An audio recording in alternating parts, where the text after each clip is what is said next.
Le cambriolage du Louvre a quelque chose d'irréel. Des individus se sont introduits dans le musée et en 7 minutes, ils se sont ensuite enfuis avec un butin d'une valeur inestimable. Vous pensez tous à Arsène Lupin, mais cette fois-ci, ce n'est pas de la fiction. C'est un rappel brutal que même les sites les plus surveillés peuvent être vulnérables. Et t'en penses quoi, Salah ?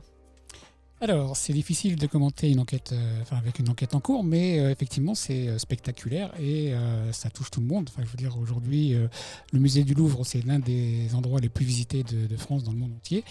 Et donc, forcément, 7 minutes, ça peut paraître très court pour certains, mais pour nous, professionnels de la sécurité, c'est énorme. Ce qui fait que je voudrais rappeler 5 règles simples lorsqu'on équipe un musée, parce qu'on sait très bien qu'un musée accueille du public, donc on ne peut pas se permettre de faire n'importe quoi. La première règle qui, pour moi, attire mon attention, c'est le niveau d'alerte, comme on a souvent discuté au cours de cette chaîne Lila.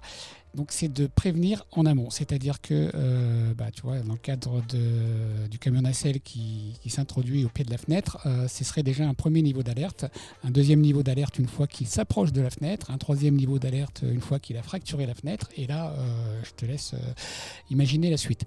Donc, plus tôt on a l'information en amont, et plus tôt on peut se permettre d'être efficace. Ce qu'on a besoin également, en deuxième point, c'est une localisation très précise. C'est-à-dire que si c'est pour avoir une information générale, ça n'a aucun sens. Un musée comme le Louvre, je veux dire, c'est un endroit avec plein de pièces. Donc on a besoin d'une localisation très précise qui nous permettra d'être efficace. Le troisième point sur lequel j'attire l'attention sur ce genre de lieu, c'est la formation avec le personnel et la formation avec les entreprises de sécurité, parce qu'en fait, c'est un socle commun. Donc, c'est des formations qui doivent être très strictes et encadrées.